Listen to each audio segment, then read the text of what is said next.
మీరందరూ కూడా దయచేసి రాస్తారు అక్కడ నుంచో పెట్టండి, మా ఇద్దరిని మాట్లాడుకోనివ్వండి. ఒక నిమిషం. మరి 10 సంవత్సరాలు ఉన్న మనిషి ఒకసారిగా నన్ను మాట్లాడనివ్వకుండా చూడనివ్వకుండా చేస్తున్నారు. నేను ఎలా బతుకున్నాను? ఎవరు చూడనివ్వకుండా చేస్తున్నారు? అందరూ అండి. మరి తను సపోర్ట్ చేసే వాళ్ళు అందరూ అవ్వచ్చు, ఎవరైనా అవ్వచ్చు.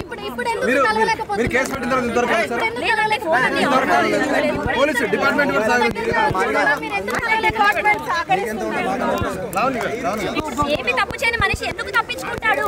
తప్పించుకొని వెళ్ళిపోతున్నాడు. సమాధానం చెప్పండి. వెళ్ళనివ్వండి, వెళ్ళనివ్వండి, వెళ్ళనివ్వండి. మీకు పెళ్ళైంది కదా, మీ భర్త మిమ్మల్ని వదిలేస్తే ఏంటి? నా భర్త నన్ను వదిలేశాడు, నాకు నా భర్త కావాలి, నాకు నా భర్త కావాలి. అన్నీ అయ్యాయండి. 10 ఏళ్ళు ఉన్నామండి. 10 ఏళ్ళు పెళ్ళంటున్నారు. 10 ఏళ్ళు ఉన్నాడండి నాతో. 10 ఏళ్ళు ఉన్నాడు. మీకు తాళి కట్టడం వీడియో కానీ ఫోటో కానీ అట్లాంటివి ఏమైనా ఉన్నాయా చెప్పండి.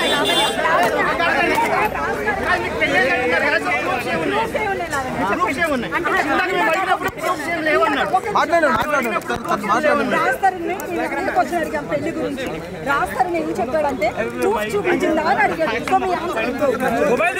మేమిద్దరం లవ్ మ్యారేజ్ చేసుకున్నాం. మేమిద్దరం మాత్రమే ఉన్నాం.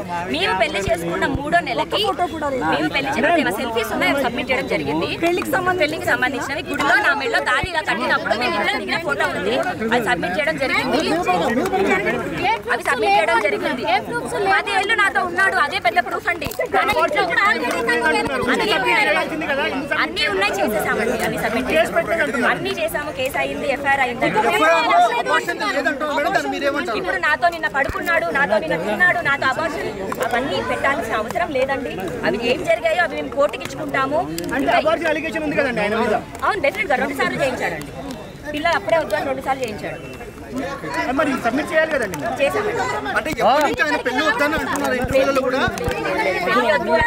బయట సమాజానికి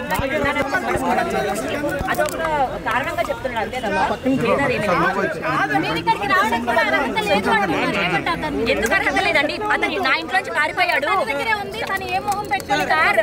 ఈ కార్ చూడండి, అతను కానీ అతను వారి ఫాదర్ కానీ రాస్తారు ఇల్లు రాస్తారు కార్ తీసేసుకున్నాను అంటారు. నేను ఒక నార్మల్ అమ్మాయిని అతని ఇంట్లో ఉన్న మనిషిని తీసుకొని ఏదో కబ్జా చేయడానికో ఇంటికి వచ్చి చూసుకుంటారా? ఆకలి ఇస్తున్నారు, ఒకసారి పెడతారు, 2 సార్లు పెడతారు. 11 ఏళ్ళు ప్రూఫ్స్ అన్ని సబ్మిట్ చేయడం జరిగిందండి. లేవు అని అతను చూపించమనండి. ప్రూఫ్ ఉందని నేను చూపించాను.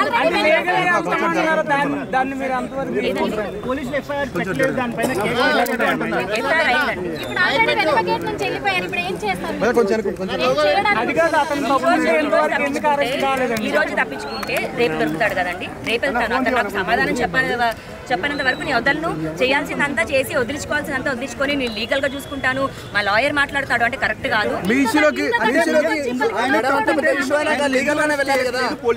అదే అండి, ఇప్పుడు ఎందుకు అరెస్ట్ చేయట్లేదు అన్నది డెఫినెట్ గా. ఇప్పుడు అతను మరి అన్నది నాకు తెలియదు. నేను ఒక కామన్ అమ్మాయిని. నేను బయటకు వచ్చి న్యాయం కోసం పోరాడింది. మీడియా హెల్ప్ తీసుకుంది.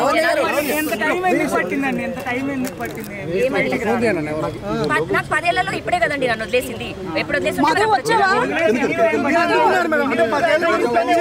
పెళ్లి చేసుకున్నామని బయట ప్రపంచానికి చెప్పనంత మాత్రాన. ఇప్పుడు ఆపరేషన్ లేకుండానే మోకాళ్లకు ప్లాస్మా ట్రీట్మెంట్. మీ ఆర్థోపెటిక్ సమస్యలన్నిటికీ రోబోటిక్ టెక్నాలజీ ద్వారా తక్కువ ఖర్చుతో శాశ్వత పరిష్కారం. ఫ్రీ కన్సల్టేషన్, ప్రతి ట్రీట్మెంట్ పై 20% డిస్కౌంట్. ఈ ఆఫర్ కొద్ది రోజులు మాత్రమే. త్వరపడండి. V9 hospitals 9281465842.